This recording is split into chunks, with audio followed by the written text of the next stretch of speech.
नमस्कार विद्यार्थिनी मैत्रिणींनो, आपण काल ई व्यवसायाचे फायदे आणि तोटे पाहिले. त्याचा थोडक्यात आढावा घेऊन आपण पुढे जातोय. याच्या अगोदर आपण ई व्यवसायाचे फायदे तोटे पाहण्याच्या अगोदर आपण व्यवसायाचे जे 6 प्रकार आहेत ते 6 प्रकार पाहिले होते. त्याच्यामध्ये व्यवसाय ते व्यवसाय पहिला प्रकार, B2B, व्यवसाय ते ग्राहक B2C, ग्राहक ते व्यवसाय C2B, ग्राहक ते ग्राहक C2C, व्यवसाय ते प्रशासन B2A आणि ग्राहक ते प्रशासन C2A याच्या अगोदर आपण पाहिलेलं आहे. त्यानंतर आपण ई व्यवसायाचे फायदे तोटे पाहिले होते आणि त्याचा आपण थोडक्यात आढावा घेऊन पुढे जातोय. आता काल आपण पाहिल्याप्रमाणे सामान्य जनतेला ऑनलाईन पद्धतीने वस्तूची माहिती घेणे व त्याची निवड करणे, तसेच वस्तू पोहोचत्या केल्यानंतर किंवा आधी शोधन करणे हा व्यवसायाचा मुख्य फायदा आहे. अशा प्रकारे विक्रेते आणि खरेदीदार या दोघांनाही इंटरनेटच्या आधारे व्यासपीठ मिळते. पारंपरिक खरेदी आणि विक्रेते यांच्याद्वारे 3 मार्गाने व्यापार केला जातो, जसे समोरासमोर, ईमेल, फोन, इंटरनेट हा व्यवसायासाठीचा चौथा मार्ग आहे.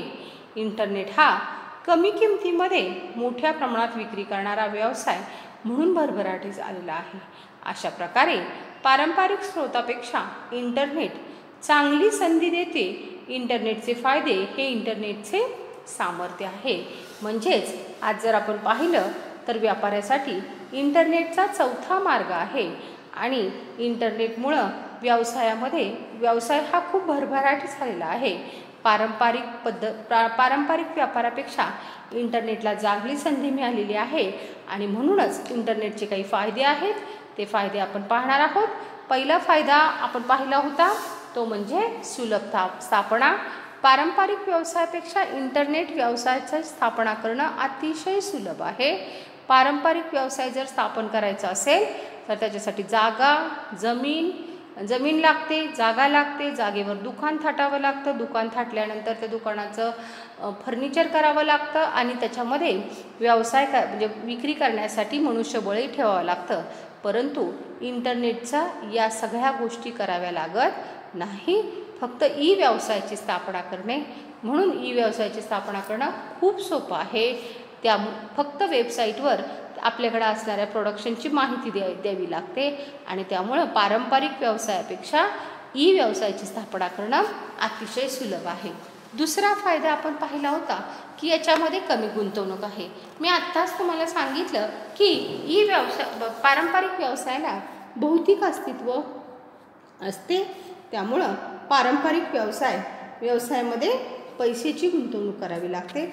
जसं मी तुम्हाला म्हटलं होतं आत्ताच, जागा खरेदी करणं, त्याच्यावर बिल्डिंग बांधणं, त्याच्यामध्ये फर्निचर करणं, कामगार ठेवणं, यासाठी खूप सारी गुंतवणूक करावी लागते.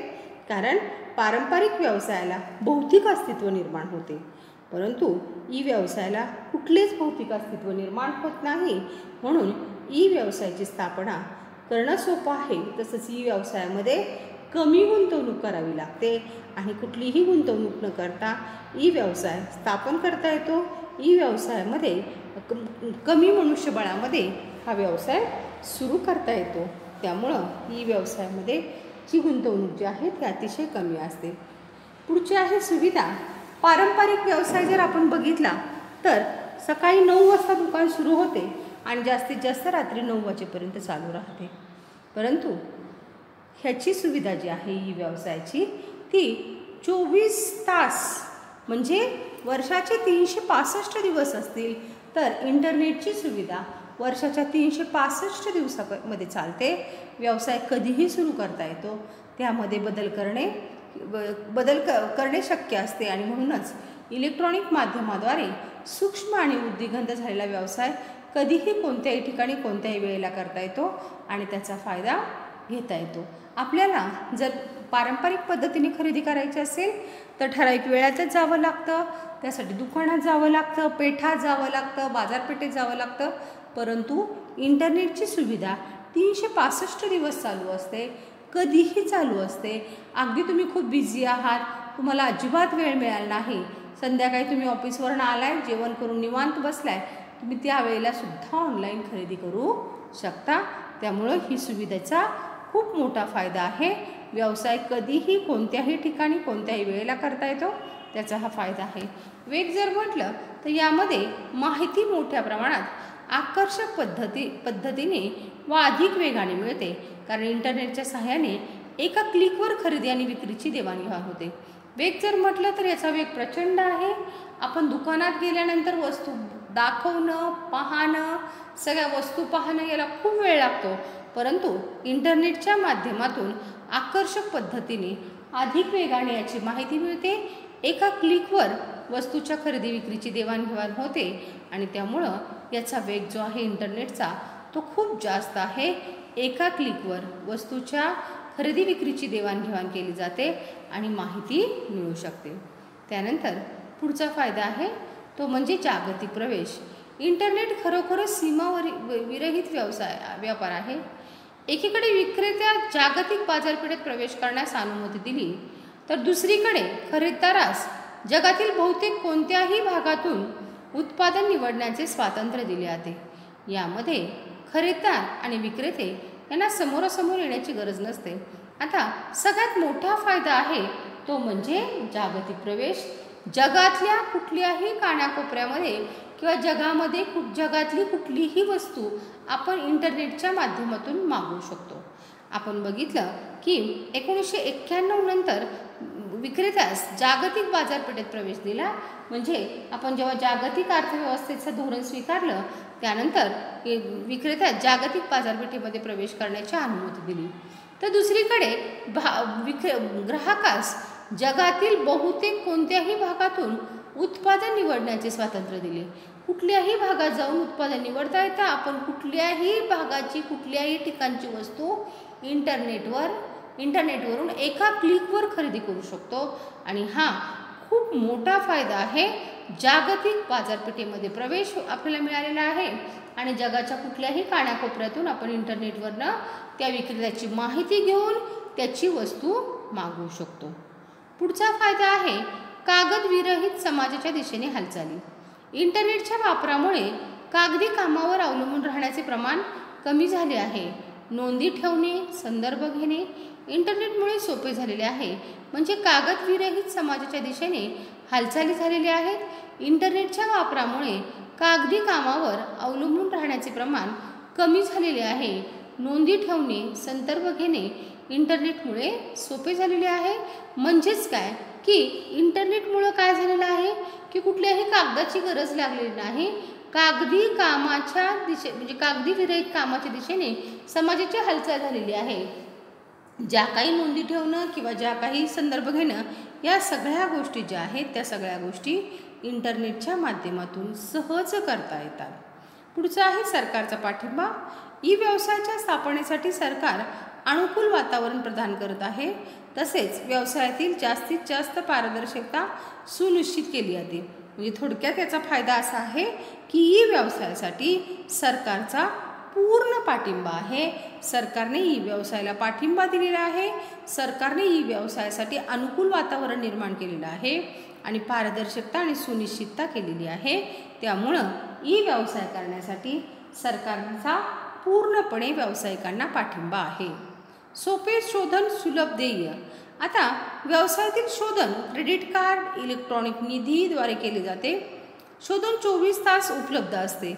आता सगळ्यात महत्त्वाचं म्हणजे शोधन म्हणजे पैसे देणं हे आपण कसं करू शकतो. एखादी वस्तू जर आपण ऑनलाईन खरेदी केली तर त्याचं पेमेंट आपण कसं करू शकतो. त्याचं पेमेंट क्रेडिट कार्डद्वारे, फोनपे, गुगल पे, कधीही केव्हाही 24 तासात कधीही. अगदी तुम्हाला पेमेंट करायचं असेल, तुम्ही रात्री 3 वाजता ऑफिसवरून आला, 3 वाजता तुम्ही मोबाईल घेतला आणि रात्री 3 वाजता पेमेंट केलं तरी ते पेमेंट जातं. म्हणजे शोधन करणं अतिशय सुलभ आहे आणि शोधनाची व्यवस्था 24 तास उपलब्ध असते. त्यानंतर आपण हे फायदे पाहिले आणि पुढचा भाग होता तो म्हणजे व्यवसायाच्या मर्यादा. वैयक्तिक संबंधाचा अभाव सगळ्यात मोठा तोटा हा आहे की ही व्यवसायामध्ये वैयक्तिक संपर्क येत नाही. आपण वस्तू घेतो तो वस्तू कोणाची आहे, कशी आहे, त्याला स्पर्श करता येत नाही. ती वस्तू कशी दिसते हे फक्त आपण मोबाईलवर बघू शकतो.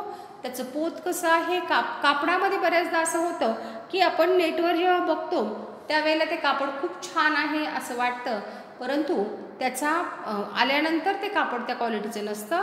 म्हणजे सगळ्यात महत्त्वाचा हा तोटा आहे की वैयक्तिक संबंधाचा अभाव, वैयक्तिक संपर्क विक्रेत्याशी कसलाही येत नाही आणि कोणत्याही उत्पादनाला आपण स्पर्श करू शकत नाही. त्यामुळे ग्राहकाला उत्पादनाची गुणवत्ता तपासणे अवघड जाते. हा एक तोटा आहे. दुसरा आहे वितरणाची वेळ.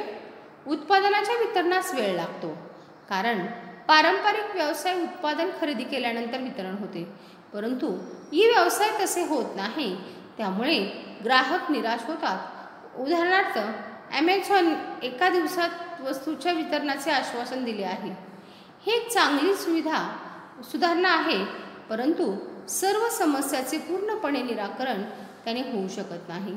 वितरणाची वेळ सगळ्यात महत्त्वाचं. आपण दुकानात गेलो, वस्तू पाहिली, आवडली, आपण घालून पाहिली. आता समजा तुम्ही दुकानात गेला, एखादा ड्रेस घेतला, तुम्हाला आवडला, तुम्ही तो घालून पाहिला, तुम्हाला बसला, पैसे दिले तर तुम्ही घालूनही येऊ शकता किंवा तुम्हाला तो ड्रेस लगेच मिळतोय. परंतु इथं मात्र तसं होत नाही. वितरणाची वेळ जी आहे ती वितरणाची वेळ नंतर येते. आपण उत्पादन खरेदी केल्यानंतर आपल्याला वस्तू मिळते बऱ्याचदा, त्यामुळं ग्राहक निराश होतो. ॲमेझॉनने आता एक नवीन चांगली सुविधा दिलेली आहे की ॲमेझॉन असं म्हणते की एका दिवसात वस्तूचे वितरणाचे आश्वासन दिलेलं आहे, परंतु यामुळं सर्व समस्याचे पूर्णपणे निराकरण होऊ शकत नाही. त्याच्यानंतर तिसरा तोटा आहे तो म्हणजे सुरक्षा समस्या. आज जर आपण बघितलं तर हॅकर्सनी हे अकाउंट हॅक केलं, ते अकाउंट हॅक केलं, या अकाउंटची माहिती घेतली, असं आपण बऱ्याचदा ऐकतो. किंवा आपल्याला मोबाईलवर मेसेज येतात की तुमची माहिती कोणालाही सांगू नका, तुमचा OTP सांगू नका, तुमचा अकाउंट नंबर सांगू नका, तुमच्या अकाउंट डिटेल्स सांगू नका. परंतु ज्यावेळेला आपण ऑनलाईन खरेदी करतो त्यावेळेला आपल्या कार्डचे, आपल्या बँक अकाउंटचे डिटेल्स त्यांना टाकावे लागतात आणि त्यामुळं ऑनलाईन व्यवसायामध्ये बरेच घोटाळे होतात. हॅकर्सला आपली माहिती मिळू शकते पर्सनल, आणि त्यातून आपल्या पैसे जे आहेत ते सुरक्षित राहू शकत नाही आणि यामुळं संभाव्य ग्राहकांना त्रास होतो. त्यामुळं आपल्याला पैसे देताना सुरक्षा समस्या हा एक तोटा आहे. चौथा तोटा आहे सरकारी हस्तक्षेप. काही वेळा सरकारच्या अतिरेकी देखरेखीमुळे व्यवसायात जास्त प्रमाणात हस्तक्षेप होऊ शकतो. आता एकीकडे आपण असं म्हणतो की व्यवसायामध्ये काय आहे तर सरकारने व्यवसायाला पाठिंबा दिलेला आहे. सरकार व्यवसायाला पाठिंबा देते, सरकारने व्यवसायाला पाठिंबा दिलेला आहे आणि चांगली गोष्ट आहे. परंतु सरकारने पाठिंबा देऊन बऱ्याचदा सरकार त्या व्यवसायामध्ये अतिरेकी देखरेख करते आणि अतिरेकी देखरेख केल्यामुळं व्यवसायात जास्त प्रमाणात सरकारचा हस्तक्षेप होतो आणि हा देखील एक तोटा आहे. पुढचा तोटा आहे तो म्हणजे जास्त जोखीम.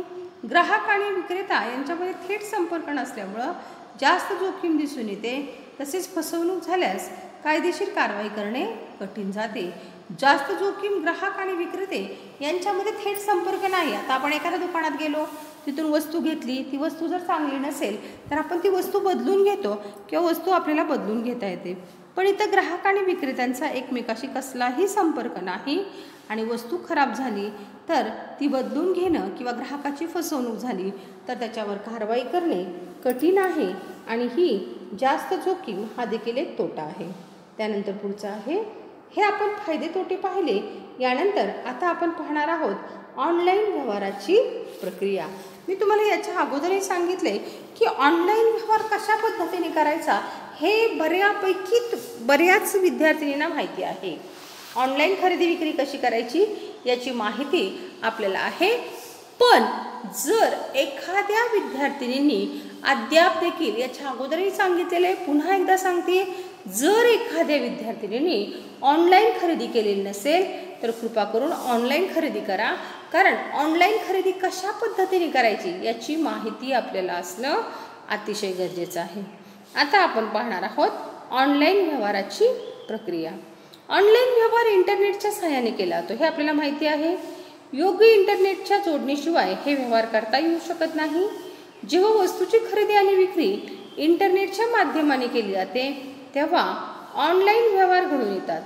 जेव्हा ग्राहक ऑनलाईन पद्धतीने वस्तू व सेवा खरेदी करतात तेव्हा ते पैसे देखील ऑनलाईन पद्धतीने भरतात. हे आपल्याला माहिती आहे. ऑनलाईन व्यवहार जे आहेत ते सर्वच्या सर्व ऑनलाईन व्यवहार कशामार्फत होतात, तर सर्व ऑनलाईन व्यवहार हे इंटरनेटच्या सहाय्याने होतात. इंटरनेटच्या जोडणीशिवाय ऑनलाईन व्यवहार होऊ शकत नाही. जेव्हा वस्तूची खरेदी आणि विक्री इंटरनेटच्या माध्यमाने केली जाते तेव्हा ऑनलाईन व्यवहार घडून येतात. म्हणजेच काय की ऑनलाईन व्यवहार जे आहेत ते ऑनलाईन व्यवहार फक्त आणि फक्त इंटरनेटच्या माध्यमाने होतात. इंटरनेटशिवाय ऑनलाईन व्यवहार होऊ शकत नाही. वस्तूची खरेदी असेल किंवा विक्री असेल, या सगळ्या गोष्टी ज्या होतात त्या इंटरनेटच्या सहाय्याने होतात आणि इंटरनेटच्या सहाय्यानेच घडून येतात. म्हणजेच ऑनलाईन पद्धतीने वस्तू व सेवाची खरेदी करतात तेव्हा ते पैसे देखील ऑनलाईन पद्धतीनेच भरतात. म्हणजे ऑनलाईन पद्धतीने वस्तूची खरेदी आणि विक्री होते आणि पैसे देखील ऑनलाईन पद्धतीने भरले जातात. आता ही जी ऑनलाईन पद्धत आहे किंवा ऑनलाईन पद्धतीने खरेदी विक्री करायची आहे, ती ऑनलाईन पद्धतीने खरेदी विक्री करण्याची प्रक्रिया काय आहे ती आता आपल्याला पाहायचे. म्हणजे ऑनलाईन व्यवहार पूर्ण खरेदी विक्री आणि वस्तू पोहोचवण्याची व्यवस्था असे टप्पे आहेत. ऑनलाईन व्यवहार प्रत्यक्षात कशा पद्धतीने होतात ते आपण पाहतोय. पहिल्यांदा आहे नोंदणी, याला रजिस्ट्रेशन असं म्हणतात. ऑनलाईन खरेदी करण्यापूर्वी नोंदणी फॉर्म भरून ऑनलाईन विक्रेत्याकडे नोंदणी करावी लागते. ऑनलाईन व्यवहारात नोंदणी ही पहिली पायरी आहे. विशिष्ट संकेतस्थळावर वस्तू किंवा सेवेची खरेदी करताना ग्राहकाने लॉग इन करणे आवश्यक आहे. ग्राहकाचा ईमेल आय डी, नाव, पत्ता इत्यादी तपशील सर्व संकेतस्थळावर सुरक्षित आणि जतन करून ठेवला जातो. सुरक्षिततेच्या कारणास्तव खरेदीदाराचे खाते आणि शॉपिंग कार्ट हे ऑनलाईन दुकानात ब्राउझिंग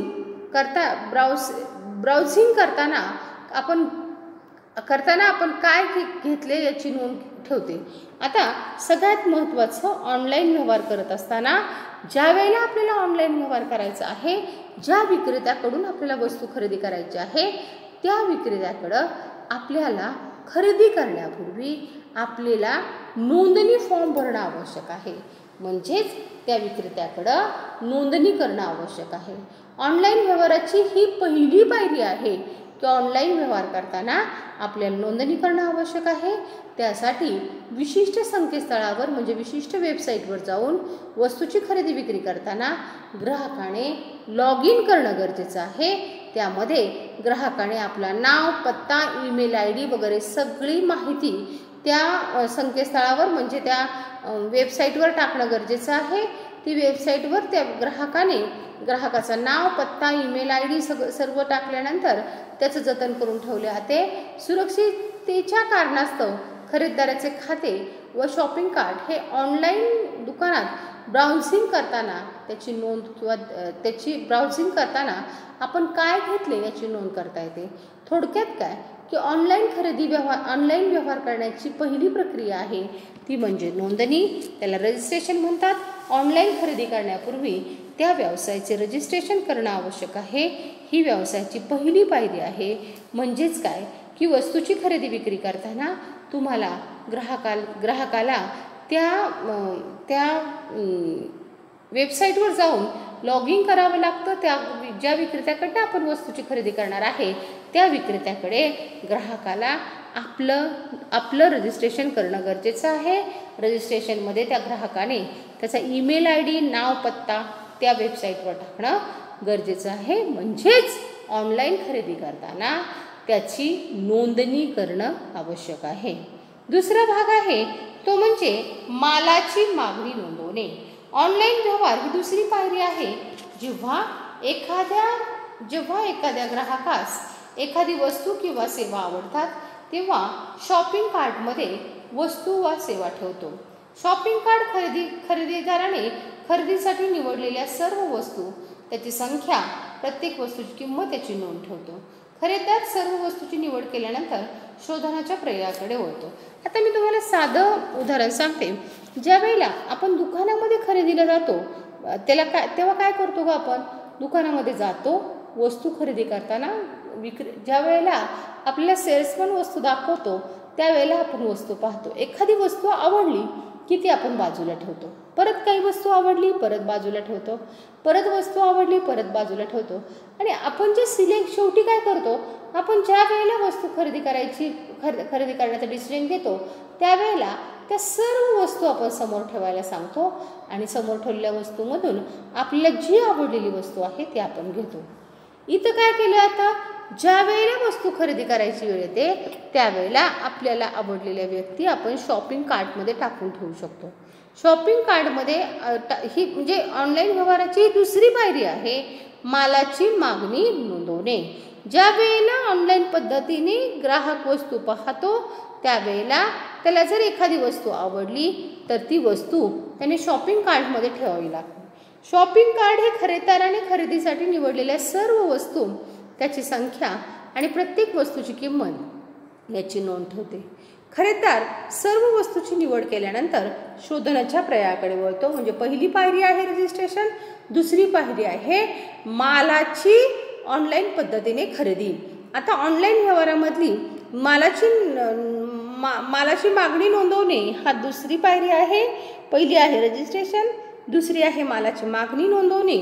ज्या वेळेला आपल्याला वस्तू आवडतात तेव्हा आपण शॉपिंग कार्टमध्ये ठेवायच्या आणि जी वस्तू आपल्याला घ्यायची आहे त्याचं शोधन करण्यासाठी पर्याय शोधायचा, म्हणजे त्या मालाची मागणी नोंदवायची. आता पहिल्यांदा आपण काय पाहिलं, रजिस्ट्रेशन. आपण काय केलं, विक्रेत्याकडं आपल्या नावाचं रजिस्ट्रेशन केलं. दुसरं काय केलं, आपल्याला जी वस्तू पाहिजे त्या वस्तूची मागणी नोंदवली. आता म्हणजेच काय की आपण एखाद्या विक्रेत्याच्या वेबसाईटवर गेलो, त्या विक्रेत्याकडे आपण आपलं नाव, मोबाईल नाव, ईमेल ID, पत्ता रजिस्ट्रेशन केला आणि त्यानंतर आपण वस्तू पाहिल्या आणि वस्तू पाहिल्यानंतर त्या वस्तू आवडल्यानंतर त्या वस्तूच्या मालाची मागणी केली. वस्तूच्या मालाची मागणी केल्यानंतर आपण मागणी केलेल्या मालाचे पैसे देणे आवश्यक आहे. त्याला शोधन पेमेंट असं म्हणतात. ऑनलाईन व्यवहारातील ही शेवटची पायरी आहे. या पायरीमध्ये खरेदीदारास शोधनाचा पर्याय निवडावा लागतो. शोधनाची रचना ही अत्यंत त्रिस्तरीय एन्क्रिप्शन सह सुरक्षित आहे. शोधनाचे अनेक मार्ग आहेत ज्याद्वारे आपण शोधन करू शकतो. म्हणजेच काय की तिसरा प्रकार आहे तो म्हणजे शोधन. पहिला खरेदी केलेली आहे, मी त्या विक्रेत्याला काय म्हणते, मी तुम्हाला चेक पाठवते. मग मी त्या विक्रेत्याला समजा हा विक्रेता आहे, त्याच्याकडनं मी 5,000 रुपयाच्या मालाची खरेदी केलेली. मी त्याला सांगते की तुम्हाला मी पैसे चेकने देणार आहे. मग मी काय करणार आहे, या विक्रेत्यास चेकने पैसे पाठवणार आहे. या विक्रेत्याला चेकचे पैसे मिळाले, धनादेश म्हणजे चेक प्राप्त झाला तर विक्रेता वस्तू पाठवतो. म्हणजे चेक मिळाल्यानंतर विक्रेता वस्तू पाठवतो. अशा प्रकारे धनादेशाद्वारे देखील आपण वस्तूचं पेमेंट करू शकतो. तिसरा आहे नेट बँकिंगने हस्तांतर. आत्ता हा प्रकार जास्त प्रचलित आहे. शोधनाच्या या प्रकारामध्ये शोधनाची रक्कम खरेदीदाराच्या खात्यातून विक्रेत्याच्या खात्यात इलेक्ट्रॉनिक पद्धतीने हस्तांतरित केली जाते. विक्रेत्याला शोधून पैसे प्राप्त झाल्यानंतर विक्रेता त्या संबंधित वस्तू खरेदीदाराकडे पाठवतो. इंटरनेटच्या निधी हस्तांतर करण्याची हे इलेक्ट्रॉनिकची पद्धत आहे.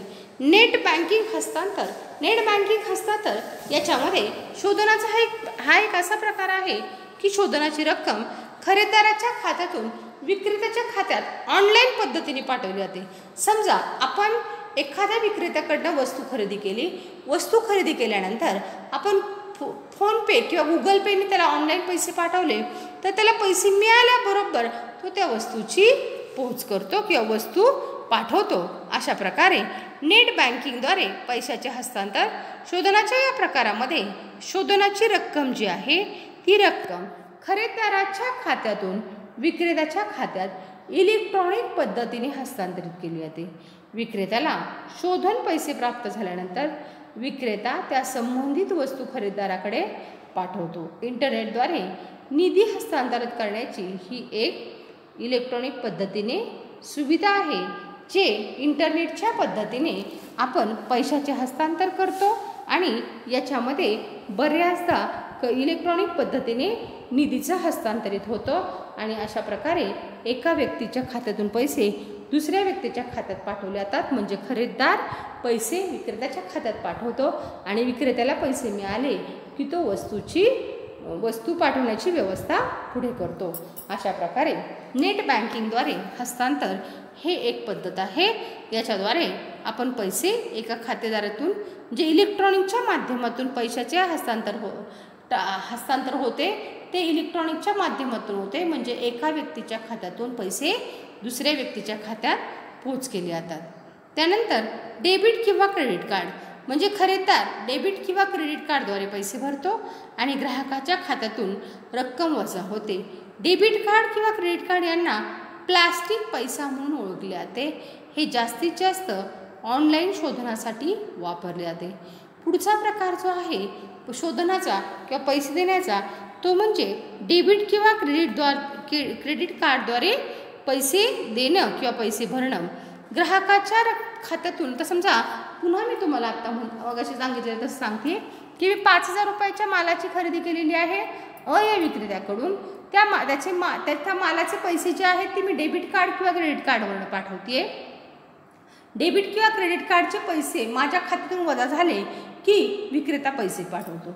डेबिट कार्ड किंवा क्रेडिट कार्ड याला प्लास्टिक मनी असं म्हणतात.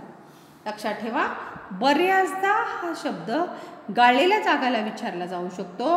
डेबिट कार्ड किंवा क्रेडिट कार्ड याला काय म्हणतात तर डेबिट कार्ड किंवा क्रेडिट कार्ड याला प्लास्टिक पैसा प्लास्टिक मनी म्हणून ओळखला जातो.